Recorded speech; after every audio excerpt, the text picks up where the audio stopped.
So our next speaker, Miss Abira Bhattacharya. She is also online presenter, is available here. So I would like to introduce herself. Abira Bhattacharya is the assistant curator of the Department of Anthropology at the National Museum, Delhi. She has submitted her doctoral thesis in title of very beautiful topic, Sculpture and Buddhist Goddesses and in Eastern India, an Aesthetic and Iconography Study, 18th to 12th century, from the Department of History of Art, National Museum Institute, Delhi.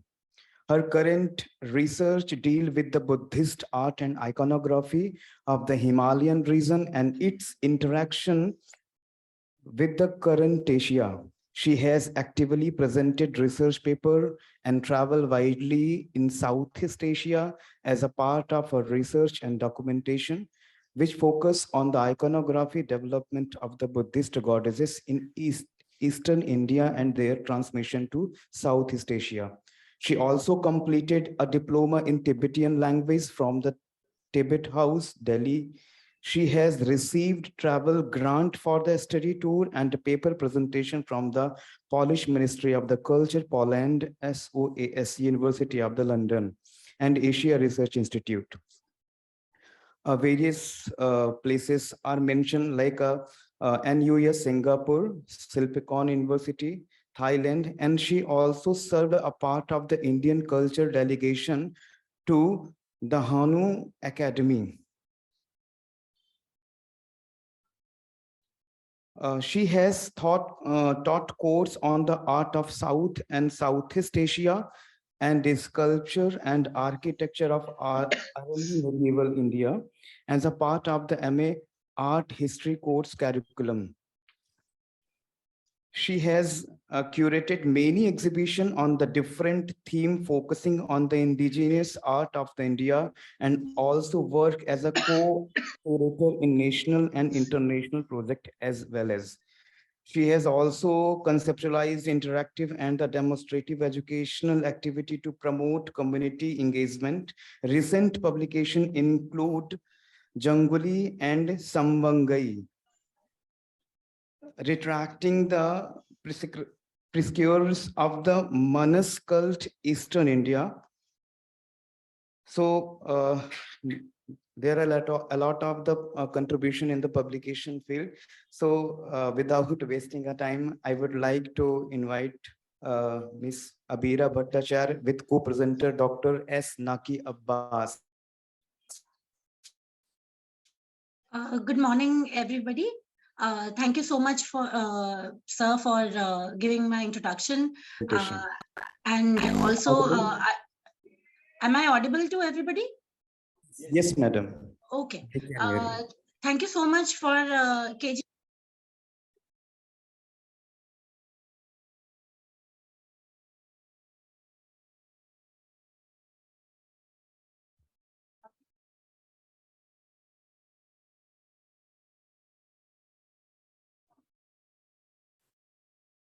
Abira, we are not able to hear you.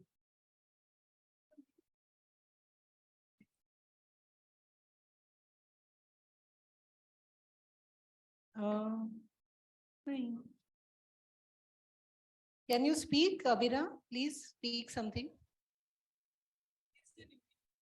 No, we can't hear you, Abira. You are unmuted, right?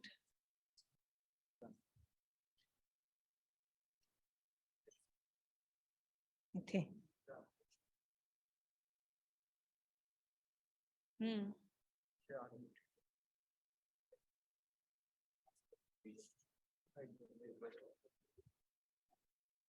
Abira, I think you will have to try to rejoin because we have already unmuted you. We have made you co-host, but still we can't hear you.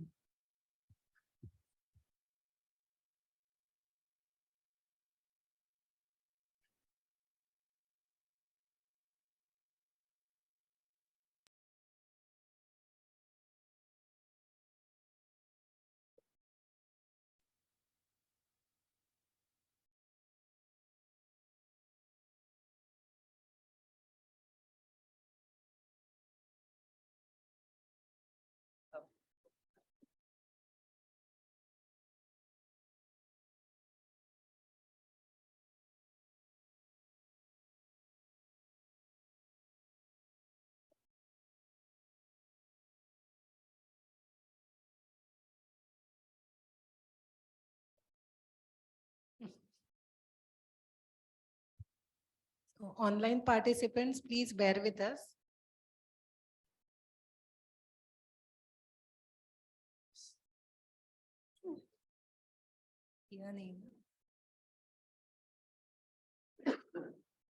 Hello, Abira, are you there? Yes, can you hear me now, ma'am? Yes, clearly. Okay, so I think there's some problem with my laptop. So what I'm doing, I'm going to speak from my phone, and I'm going to share my screen through my laptop, so that we won't waste a lot of time then. Because there is some technical glitch from my end right now. Yeah, please start. Okay, thank you so much, ma'am. So I'm going to share my screen, and as I said, like my co-presenter, Dr. Kafi, he is unable to be there for this event because he's traveling to Iran. But the idea germinated, like I did a small research on the visualization of Ramayana in the Akbar manuscript. And then my co-presenter, he since he's an assistant professor in Persian language and he has expertise in this field, he also added inputs to this research, and then we expanded our scope of study. So I'm going to share my screen and I'm going to show you the stylistic development, how like we all are aware that Ramayana was translated in Persian in the court of Akbar, but there are more versions of it which are widely spread in different museum collections across the globe. So kindly allow me to share the screen.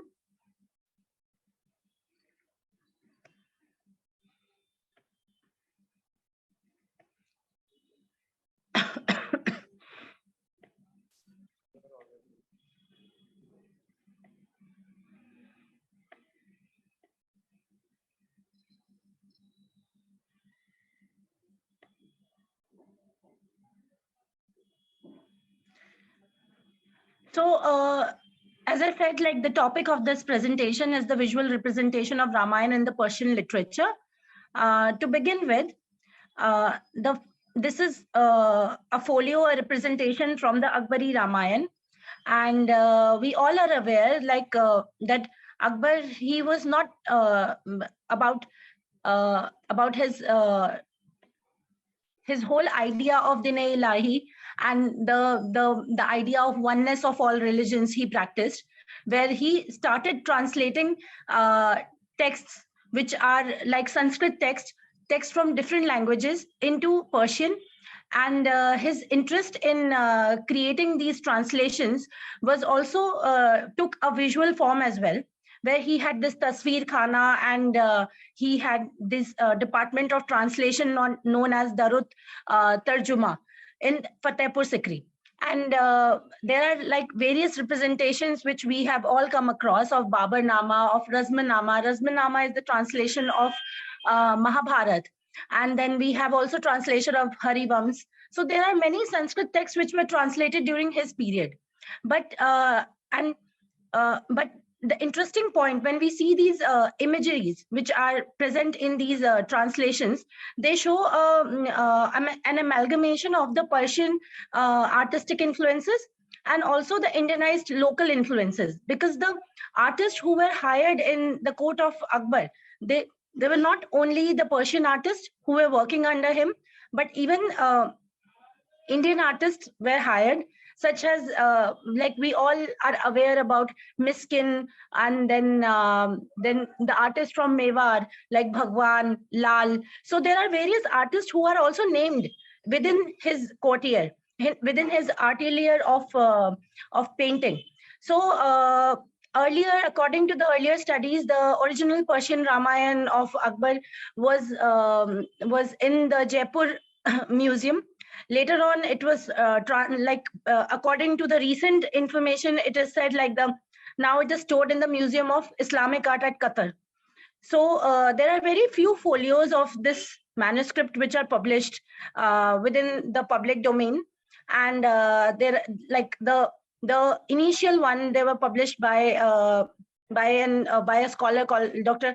A.K. Das in his book, in a Mark publication, in an article in which talked about initially about this whole manuscript.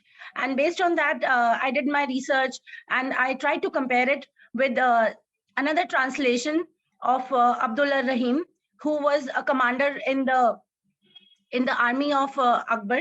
And he also created his own Ramayana, a translation of Ramayana, which is very similar to the Akbari Ramayana and which is presently housed in the Freer Sackler Museum. So going to some of the imageries.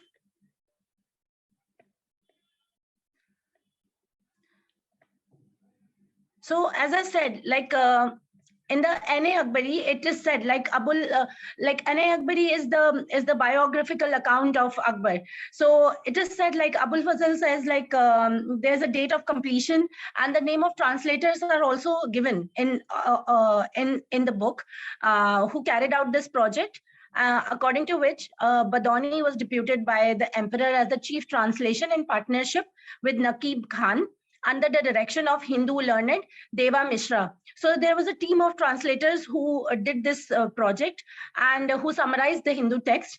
And then this delicately rendered 176 miniatures of the Ramayana were accomplished just within 7 months. So it was a very short time period where within just after the translation given by the first translation given after by Badoni, the whole project of painting the miniature illustrations was taken over within the time period of 7 months, and they were calligraphed, and the total number of folios are 365 folios, which comprises of this Persian Ramayana, the Valmiki Ramayana. And the illustration work started before the translation was complete, and most probably soon after the Raznama was ready in 1586 or early 1587. So this is the rough time period given by the scholars. And John Seller, he is one of another renowned scholar who has worked on this whole theme, and he says that the time period was around 1591 or 1592. So this project happened during 16th century. The late 16th century is the time period where the first Persian Ramayana came into existence. Now talking about these illustrations, the previous speaker, Dr. Sonika, she has already talked extensively about the various iconographic features which are seen in the paintings and how they are articulated by the artist.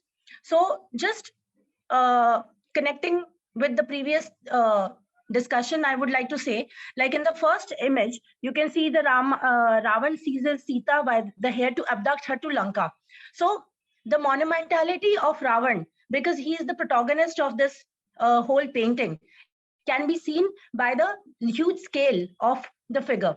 Because if you see it from a human perspective or from a scientific perspective, then both the figures should be of similar size. But then from a perspective of from an artistic perspective, like the artist wanted to make it like a monumental figure of Ravan, who is who is going to empowering the whole pictorial narrative, who is more powerful than Sita. And Sita is shown as a meek, humble woman who is helpless. And this whole theme is dominated by the multi-headed and multi-armed Ravan. And then again, as I said, like artists from Hindu origin, they were also involved in this project. So you can see a suggestion of a temple at the back. And then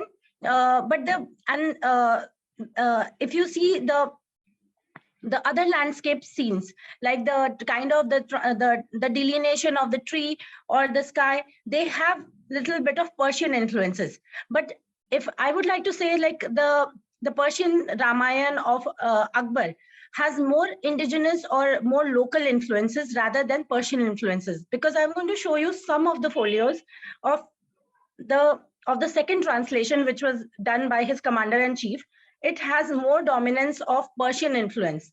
But in this, you will see a lot of Hindu influences, like where the temple, the architecture has chhatris or the superstructure just like a temple, and you won't see that sinicized Chinese-looking cloud-like cave or the rocks at the back, which are mostly seen in the Mughal paintings. So it is an amalgamation of both the themes. And then coming to the next painting, where the Nal and army of monkeys helping Ram to build the bridge. So here we can see the iconography which is developed by the artist, where Ram is either green or blue bodied, is also adopted by the artist, the court artist of Akbar's court. And we can easily distinguish Ram and Lakshman by their attire.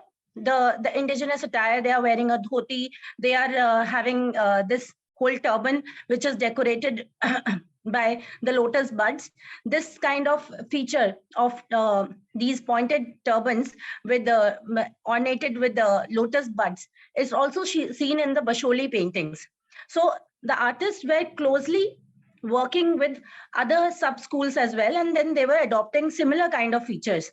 Now at the back we can see a depiction of Lanka, where the fortress, the wall of the fortress is visible. The depiction of sea is very much naturalistic in nature, where we can see the gushing water of the ocean, and also a lot of the aquatic life has been relieved by in detail by the artist. And each and every of all these monkeys, they are also have they have a different kind of expression on their face. They are struggling, they are carrying these boulders in their arms, but the kind of dedication and the kind of motion, like all of them are moving towards a single direction. It helps us to understand the dynamic nature of the painting, where there's a sense of urgency and also there's a sense of motion. Then coming to the discussion, where we can see some Persian influences as well. So in this third painting, where the Ram and Lakshman confront the demon Marich and Subahu, if you see at the back, in the background, the mountain is very much distinct. The same is in the case of the figure number 4, where Ram converses with Mahabhuja Nanda, who is surrounded by the ring of fire and attended by Lakshmi. So in this case also, if you see the mountain at the back, the cave, the grotto-like feature, it's very much Persianized in nature. And if you see the earlier, if you see Hamza Nama is another popular manuscript which was commissioned by Akbar, and Hamza Nama is a mythical tale about a hero called Hamza, and it has a dominance of Persian features. So these features, they also started they were absorbed in the thematic depiction of a Hindu tale as well. But then they were just acting as a subordinate feature. But the dominance of local influences is more. For example, in the second painting, if you see the depiction of the woman figure, she is wearing a short choli and a long skirt, which is, again, if we see the depictions of Chaura Panchashika, which is from Central India, one of the early depictions of miniature art, then we can see the similarity from the Chaura Panchashika has been taken by the artist in this Akbari Ramayana as well. Then again, talking about the indigenous influences, the faces have they have elongated eyes, they have sharp noses, they don't showcase the so-called sinicized features. Because if you see the paintings from Persian manuscripts, they are they have very small eyes, and the features are not very clear, and they are more like Chinese features. But in this, the artist, he painted an Indian hero, he painted an indigenous hero and his tale. So he was very much focused on capturing the details from the land, from the land of its origin. So, and the colors are very bright. the color, like there is a dominance of red, yellow, and also another interesting feature is like in all these paintings, we see the verses are adjusted within the painting only in this manuscript. Like in most of the manuscript, the title and the theme is adjusted within the painting in the frame. Dr. Kafi is not here, but if he was there, he could have talked about the inscription which is there, because he has the expertise in that. But I'm going to talk about only the art historical perspective, and maybe in the paper when we publish, we are going to talk about things more in detail. And talking about the translations. So as I said, like apart from imperial manuscript, duplicate copies of the original text were prepared during Akbar's period, and the tradition of making multiple copies of the translated text was popular during the Mughal period that developed to testify the importance of manuscripts in the court.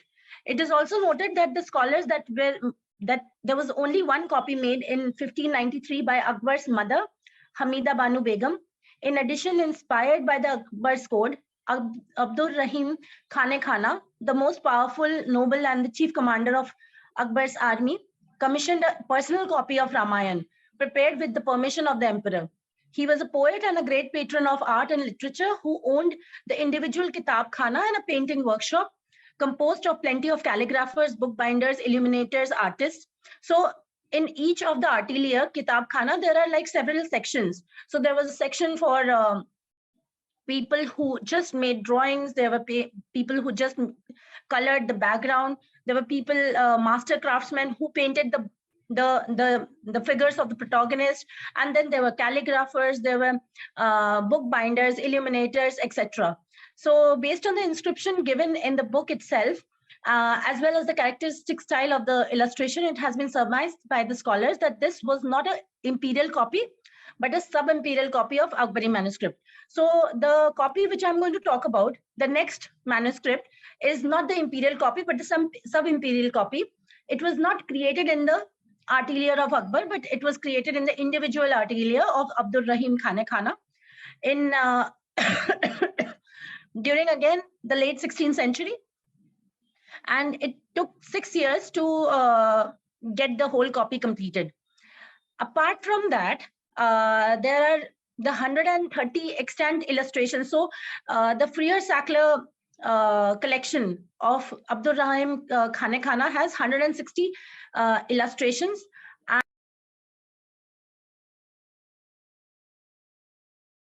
And manuscript was also prepared, and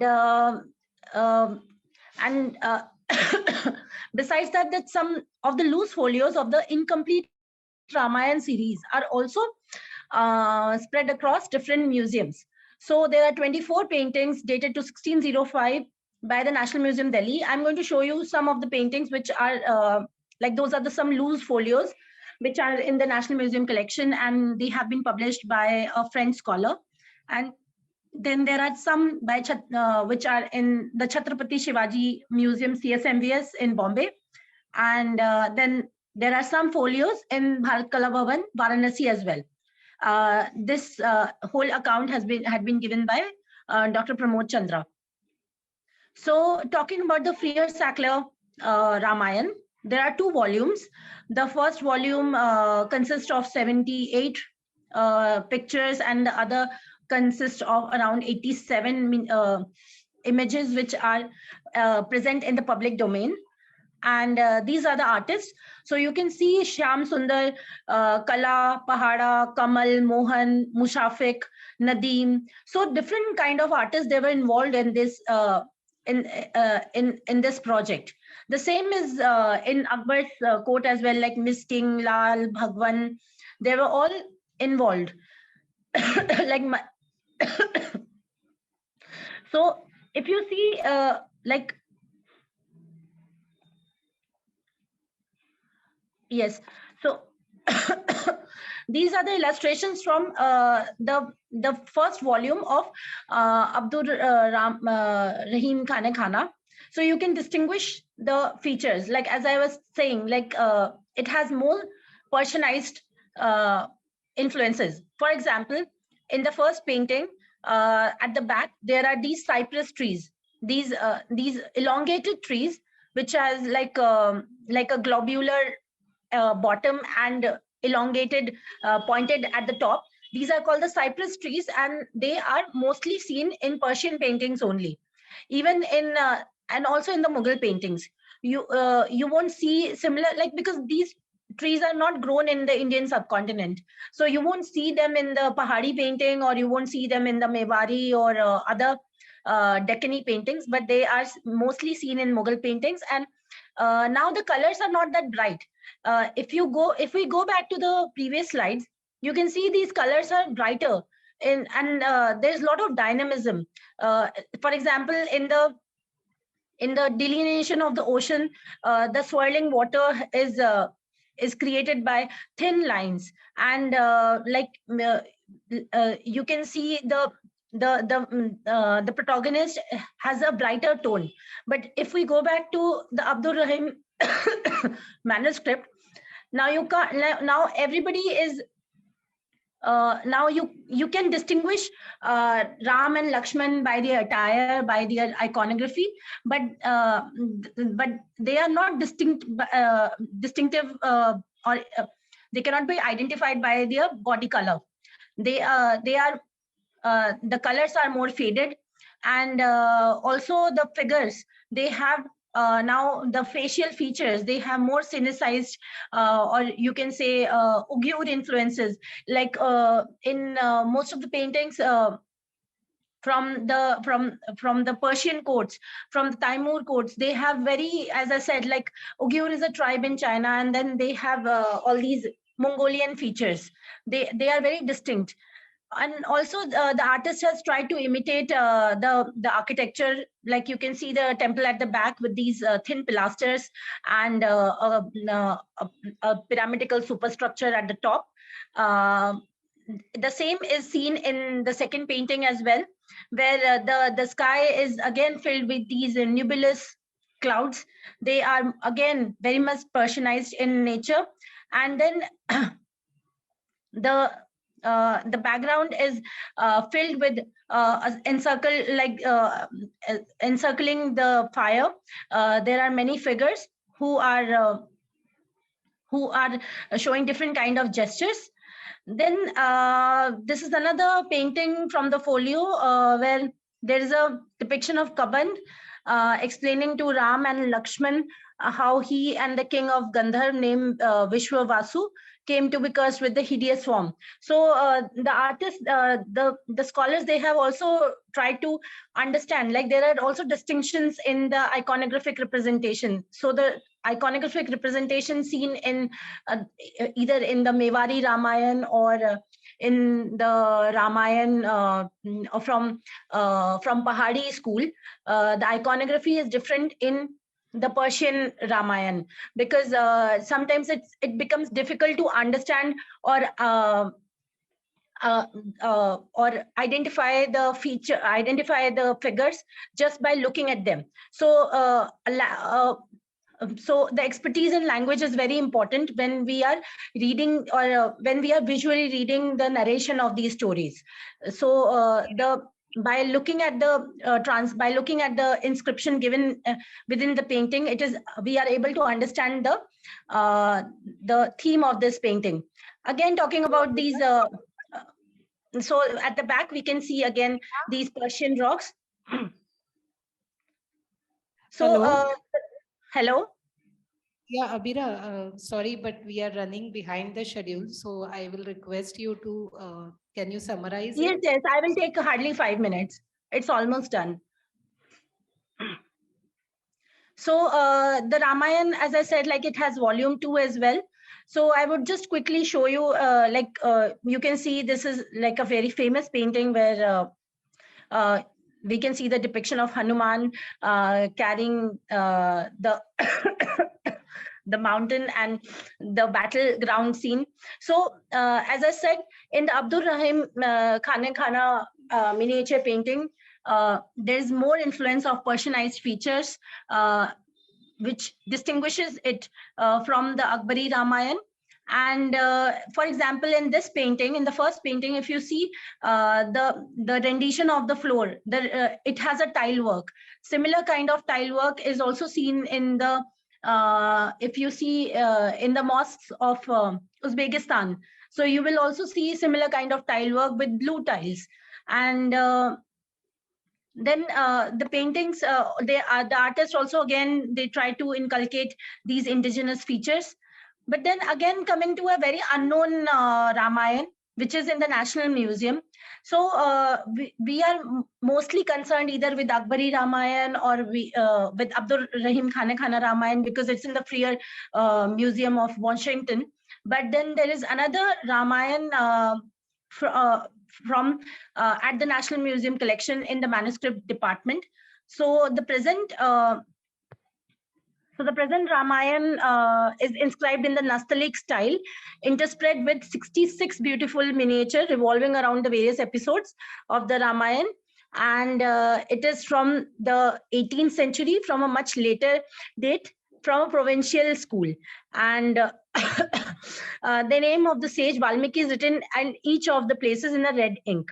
So these are some of the representations. So now we can see the stylistic development also. From a 16th century, now we are coming to an 18th century manuscript, where now the dominance of Persianized features, the dominance of, as I said, like the influences from Taimur art has reduced, and it is more like indigenous in nature, where you can easily recognize the faces, like for example, this man, he has a mustache, and the face of Ram, Lakshman, they have more like Pahadi influences. Then these are the various episodes, like one of them is, which is one of my favorite, is the birth of Sita. So this is very interesting and not found much in these paintings. We also exhibited this manuscript in several special exhibitions. Then Dr. Kefi wanted to talk about the Rampur Raza Library Ramayana. So the Rampur Raza Library Ramayana has 341 folios, and it was meticulously done by, again, in the Nastaliq style of Persian calligraphy only. And these are more details about the whole manuscript. So it was it was done by the translator Samar Chand. So his name is also written in the manuscript in a form of a riddle. And you can see the front cover of the manuscript and the back, where there is a portrait of Samar Chand as well. So the kind of intricacy and detail in the calligraphy and also in the hashia can be is well illustrated in this Rampur Raza Ramayana. But if we see to the paintings, the painting style has changed a lot. Now it is also again from 18th century, but the finesse, I would say, it has degraded a bit. So it is very distinctive from the Ramayana, which is in the National Museum collection. Like there's, for example, there is one scene where Sita is accompanied by other women, and she is in the Ashok Vatika. Then there is one scene when they are beseeching Shiv, and there are different scenes which are depicted in this whole manuscript. And then talking about the loose folios. So this is one from the Met Museum, and the page comes from the Ramayana, probably made by the Mughal courtier Bir Singh Deo of Datia, and it is from the 17th century period. And it is the scholars have said, like, this is very much influenced from the Safavid dynasty paintings. So there is a whole dominance of blue, like the blue tiles, as I said, and the facial features, they are not at all Indianized in nature, though it was created in Madhya Pradesh, but the Safavid style is dominant. And talking about the loose folios, which are in the national, yes, I'm going to end. So talking about the loose folios, which are in the National Museum collection. So these are some of them, like the apparition of Dashrath, the battleground scene. And they are, like the scholars have said, like they could be, they also belong to the Akbari Ramayana manuscript only, because the time period is very much similar. So here I'm going to end my presentation. So just to conclude, like this whole topic gives us a new idea of how the translation of Ramayana was done in Persian, and how the illustrations can help us to understand the stylistic development and also the distinct iconography which was developed by these imperial and sub-imperial schools. Thank you so much for giving me this opportunity and for listening to me. Thank you. Thank you so much, Abira Bhattacharya, for your wonderful session. In the mention, the indigenous influence in the iconography of the paintings depictions, the basis social, ethical, and the democratic explanation with the influence of the Mughal Kal, Pahadi paintings, and the Deccan paintings. Thank you so much.